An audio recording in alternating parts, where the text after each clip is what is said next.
Subscribe करें हमारे YouTube channel साधना gold को और पाएं वीडियोस सबसे पहले। बेल आइकन दबाना ना भूलें। स्त्री और पर पुरुष दोनों खतरनाक। पर नारी पैनी छुरी, पर नारी तो छुरी है, वो भी पैनी। पर नारी पैनी छुरी,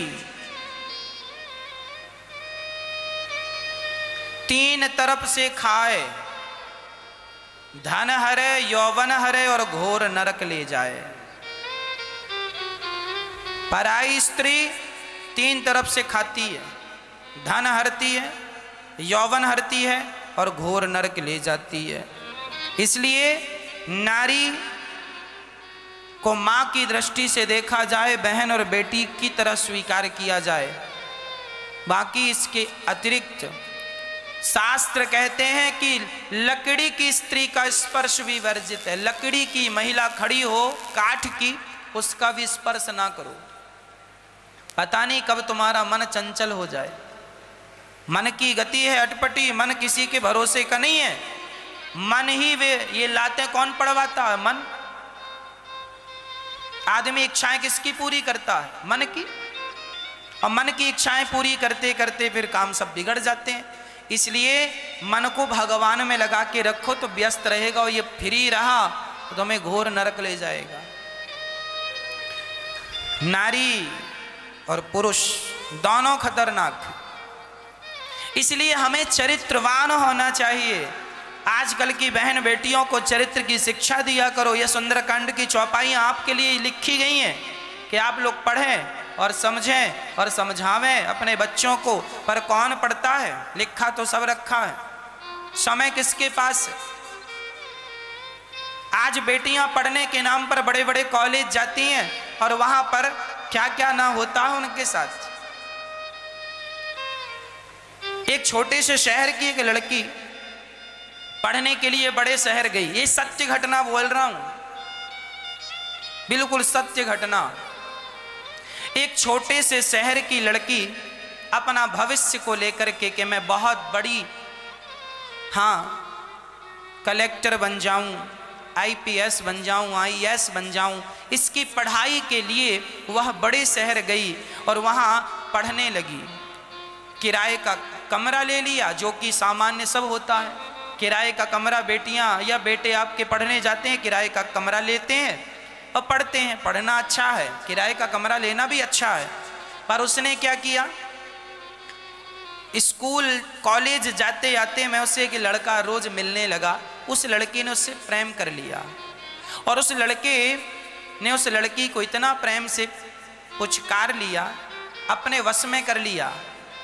उसके साथ उसने संबंध बनाने शुरू कर दिए और यहां तक कि मंदिर में जाकर दोनों ने बिना माँ बाप को बताए, सत्य घटना बोल रहा हूं, दोनों ने बिना माँ बाप को बताए चुपके से मंदिर में शादी कर ली और शादी बनाकर वो महीनों तक रिलेशन में रहे।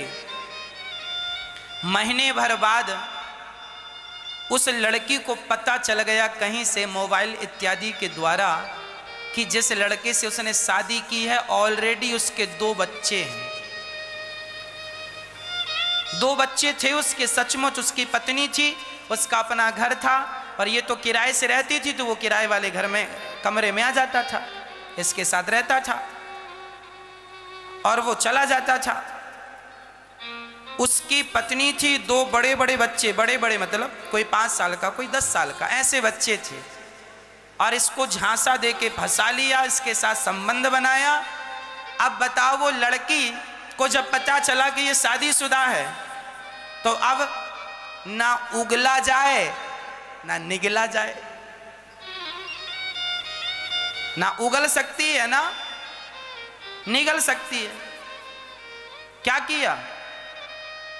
उस लड़के से उसने जैसे तैसे वो छुटकारा पाया।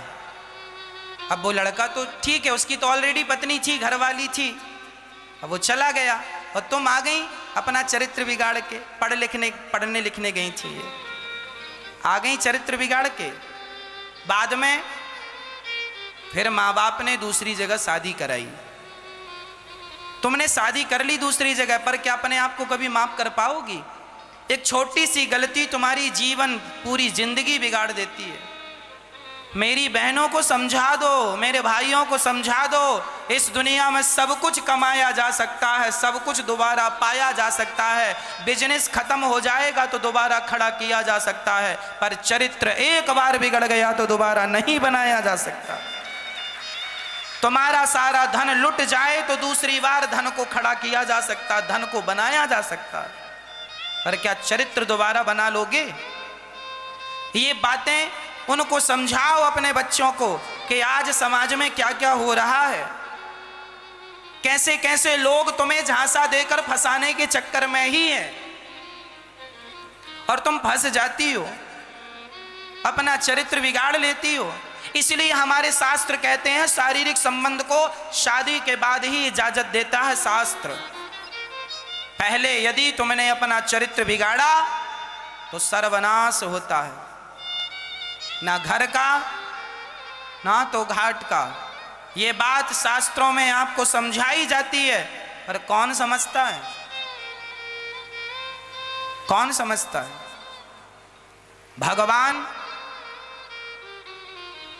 के द्वारा जो शास्त्र कहे गए हैं, रामचरितमानस इत्यादि पावन ग्रंथों में ये सब चर्चाएं भरी पड़ी हैं। समझो, समझाओ, चरित्र को संवारो, चरित्र बने, बिगड़े ना, है ना। पढ़ने गए हो, नाम इज्जत कमाओ, पढ़ लिख के अच्छे से आओ, क्या चरित्र बिगाड़ के आ गए? चलो किसी को पता नहीं चला, तुम्हारी माँ को, तुम्हारे पिता को, तुम्हारे मित्रों को किसी को पता नहीं चला, तुम जमाने से झूठ बोल सकते हो। जरा बताओ कि अपने आप से कभी झूठ बोल सकते हो? जब आपको अपने आप से आंखें मिलाने का मौका मिलेगा तो क्या अपने आप से आंखें मिला पाओगे? इसलिए समझा दो अपने पढ़े लिखे बच्चों को, चरित्र ना बिगाड़ा करें। काम क्रोध मद लोभ सब नाच नरक के पंच, ये सब नरक का दरवाजा है, नरक का दरवाजा है। तुम्हें झांसा देके कोई भी फंसाए, फंस जाओगे। तो फंसाने वाले की क्या गलती है? तुम ही फंसने गए थे। शिकारी ने तो दाना डाला था, जाल बिछाया था, अब फंसना ना फंसना कबूतर की मर्जी है। तुम क्यों गए दाना खाने? पता था कि जाल है तो मत जाते। अब तुम गए हो और फंसे हो, तो फिर फंसे हो तो मरो।